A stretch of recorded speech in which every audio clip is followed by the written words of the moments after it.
विज्ञान। विज्ञान है क्या दोस्तों?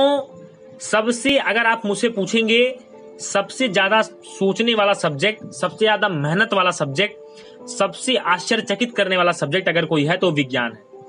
यहां पर मैं आज आपसे साइंस यानी विज्ञान के बारे में बात करने वाला हूं। विज्ञान की तैयारी कैसे करें, विज्ञान को कैसे पढ़ें और विज्ञान में अच्छे अंक कैसे प्राप्त करें, ये मैं आपको बताने वाला हूं। चलने से पहले मैं आपसे दो पंक्तियां कहना चाहूंगा। बाहर की जो सुनता है वो बिखर जाता है, बाहर की जो सुनता है वो बिखर जाता है, अंदर की जो सुनता है वो संवर जाता है। स्वागत है दोस्तों आपका एपीएन क्लासेस यूट्यूब चैनल पर। मैं आपका मित्र उज्जवल उपाध्याय स्वागत करता हूं आपका बहुत ही महत्वपूर्ण वीडियो में। आज मैं आपसे बात करने वाला हूं विज्ञान की सतत एवं समृद्ध पूरी कंप्लीट तैयारी कैसे करें, विज्ञान को कैसे तैयार करें और विज्ञान का कंप्लीट प्रिपरेशन कैसे करें। आज मैं आपसे इसी बारे में बात करने वाला हूं। देखिए दोस्तों, सबसे पहले अगर आपको साइंस पढ़ना है, अगर आपको विज्ञान पढ़ना है तो मैं कुछ जनरल बातें पहले आपको बता दूं, फिर मैं एक एग्जांपल के माध्यम से, एक उदाहरण के माध्यम से आपको समझाऊंगा। सबसे पहले तो आप विज्ञान को रटिए मत। विज्ञान देखिए रटने वाला सब्जेक्ट नहीं है, ये मैं आपको बता दूं। विज्ञान को आपको समझना पड़ेगा। समझने के लिए एक अच्छे वातावरण में आप बैठें, जब बुक लेकर के बैठें तो केवल अपनी बुक पर कॉन्सेंट्रेट करें, इधर उधर की चीजें न सोचें और अपने दिमाग में रटने की कोशिश ना करें, समझने की कोशिश करें। विज्ञान में जितना आप प्रैक्टिकल लाइफ का एग्जांपल लेंगे, जैसे अगर आप मोशन पढ़ रहे हैं, अगर आप गति के बारे में पढ़ रहे हैं तो सोचिए कि एक गाड़ी चल रही है, इस स्पीड से चल रही है, उस डायरेक्शन में जा रही है, आपको सोचना होगा। अपने दिमाग में आप लाइए, उसको रटना आपको नहीं पड़ेगा। जैसे मैं आपको बता दूं दोस्तों, जैसे आप स्पीड या वेलोसिटी किसी का भी आप डिफिनीशन लिख रहे हैं, किसी को भी आप परिभाषित कर रहे हैं तो आपको वहां प्रॉब्लम नहीं होगी। जब आपके पास वो एग्जाम्पल होगा, आपके दिमाग में वो चीज चल रही होगी तो बहुत ही आसानी से आप कर सकते हैं। अगली समस्या जो आती है, सर डेरिवेशन कैसे करें। बहुत लोग हमसे पूछते हैं सर डेरिवेशन को कैसे तैयार करें। तो देखिए, डेरिवेशन देखने से तो तैयार होगा नहीं।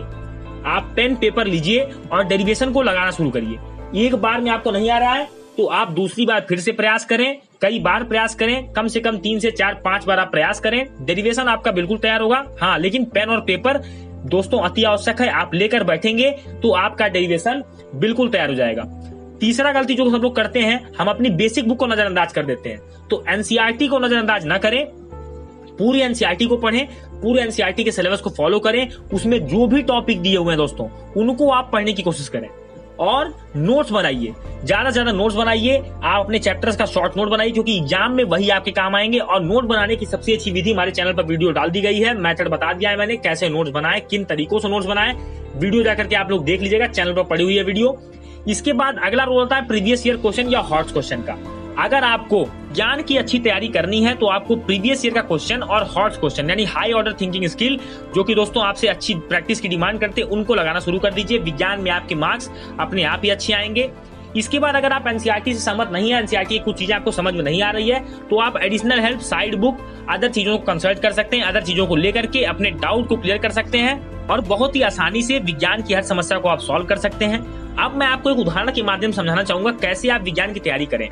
देखिए दोस्तों, मैं आपको क्लास 10 के कुछ चैप्टर्स के नाम बताने वाला हूं, जैसे light, reflection and refraction, electricity, magnetic effects of electric current. दोस्तों ये जो चैप्टर्स हैं ये आप क्लास 12 में भी पढ़ते हैं। और एक बात जान लीजिए, जो चैप्टर आप 9th में पढ़ते हैं वही चैप्टर आप जाकर के बड़े रूप में, बृहद रूप में, ब्रॉड रूप में आप जाकर पढ़ते हैं क्लास 11th में।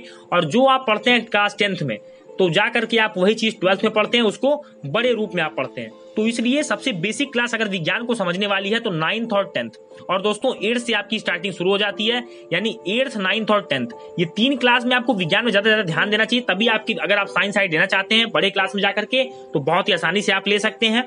अब मैं आपको कोई तरीका बता रहा हूं। जैसे मान लीजिए आपने ह्यूमन आई पढ़ा या लाइट पढ़ा, तो लाइट में बहुत सारी डेरिवेशन है, बहुत सारी थ्योरी है, बहुत सारी चीजें रटने वाली हैं, समझने वाली हैं। इनको आप पहले समझ लीजिए, किस चीज को मुझे रटना है, किस चीज को मुझे समझना है, क्या चीजें मुझे बार बार करनी है। डेरिवेशन और न्यूमेरिकल ऐसी चीजें जो आपको बार बार प्रैक्टिस करनी ही पड़ेगी, उसका कोई अलग विकल्प है नहीं। एग्जाम पॉइंट ऑफ व्यू से पढ़ना है तो प्रीवियस ईयर पेपर को ले लीजिए, पैटर्न को देखिए, किस तरह के क्वेश्चन पूछे जा रहे हैं, उस तरह से आप करिए। अब मैं आपसे बात करता हूँ केमिस्ट्री की। तो कुछ चैप्टर्स के मैंने आपको बताता हूँ, जैसे acid, base and salt, chemical reaction and equation, metal and non metal, दोस्तों पीरियोडिक क्लासिफिकेशन ऑफ एलिमेंट, जो कि आप जाके 11th 12th में पढ़ेंगे, पीरियोडिक टेबल 11th में पढ़ेंगे आप। तो बिल्कुल जो 9th 10th में आप पढ़ते हैं वही जाकर के बड़े एप्लीकेशन में, बड़े रूप में आपको 12th 11th में मिलता है।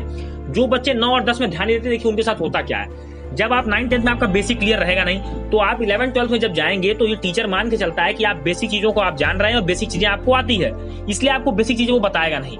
इससे आपको कुछ दिक्कतों का सामना करना पड़ेगा, तो आपको ज्यादा मेहनत करनी पड़ेगी। इसीलिए 9th और 10th जो क्लास है, इसमें आप ज्यादा से ज्यादा मेहनत करने की कोशिश किया कीजिए, ज्यादा से ज्यादा आउटपुट लेने की कोशिश करिए, ज्यादा से ज्यादा सीखने की कोशिश करिए। अब मैं आपको बायोलॉजी के बारे में बताता हूँ। जैसे बायोलॉजी में कंट्रोल एंड कोऑर्डिनेशन है, हाउ रिप्रोडक्शन इन एनिमल्स है, और उसके बाद control and coordination, life process, कई सारे ऐसे चैप्टर्स हैं, हेरिडिटी एंड इवोल्यूशन, जो कि आप जाकर के 11th-12th में इसका आप बहुत ही एक्सप्लेन रूप में, बड़े रूप में आप जाके पढ़ते हैं। क्या है, जब आप 9th-10th में ध्यान से नहीं पढ़ेंगे तो आप जाकर के 11th-12th में उसको समझ नहीं पाएंगे। तो बिल्कुल इस तरह से आपको करना है, आपको बेसिक बुक अपनी फॉलो करनी है और शुरू से आदत बनानी है। विज्ञान पढ़ने के लिए पहले इंटरेस्ट जगाइए। अगर आपके दिमाग में सोच आप नहीं पाएंगे तो विज्ञान में आपको कभी इंटरेस्ट नहीं आएगा। जीवन भर आप जीवन भर टिप्स पूछते रह जाएंगे, ट्रिक्स पूछते रह जाएंगे और आप नहीं कर पाएंगे। तो इसलिए मैंने आपको बता दिया, इंटरेस्ट लाइए। इंटरेस्ट कब आप लाएंगे, जब आप पढ़ेंगे उसको और जब आप अपना प्रैक्टिकल लाइफ से कनेक्ट करेंगे। जैसे मान लीजिए आपने इलेक्ट्रिसिटी पढ़ी, तो आपको याद होना चाहिए कि अगर किसी का हाथ गीला है तो उसको करंट मारेगा। तो ये चीजें आपको पता होनी चाहिए। आप प्रैक्टिकल लाइफ से जितना जोड़ पाएंगे उतना आसानी से आप विज्ञान को समझ पाएंगे दोस्तों। तो विज्ञान एक सोच है, इसको लाइए अपने अंदर। अगर आप इसको अपने अंदर ला सकते हैं तो आप जीवन में कुछ भी कर सकते हैं और विज्ञान के क्षेत्र में अपना नाम बना सकते हैं। दोस्तों उम्मीद है वीडियो आपको बहुत पसंद आया होगा। वीडियो को लाइक कीजिएगा, चैनल को सब्सक्राइब करिएगा, नोटिफिकेशन बेल को टैप करिएगा। और दोस्तों आप सभी के लिए एक बहुत बड़ी न्यूज है, हम सभी अभी क्रैश कोर्स लाने वाले हैं। एपीएन क्लासेस की पूरी टीम, मैं अजय सर आपके साथ लगे रहेंगे। पूरे हम बोर्ड एग्जाम की तैयारी आपको कराने वाले हैं। ये वीडियो सभी के लिए था, चाहे आप क्लास 6 में हो, चाहे आप 7th में हो, चाहे आप 8th में हो, चाहे आप 10th या 12th में हो, सभी के लिए कॉमन वीडियो था कि विज्ञान की तैयारी कैसे करें, साइंस कैसे पढ़ें। उम्मीद है वीडियो आपको बहुत पसंद आएगा। वीडियो को लाइक कीजिएगा, ज्यादा से ज्यादा कमेंट करिएगा दोस्तों वीडियो आपको कैसा लगा, किस टॉपिक पर आपको वीडियो चाहिए। तो एपीएन क्लासेस है तैयार आपके साथ बोर्ड एग्जाम के लिए।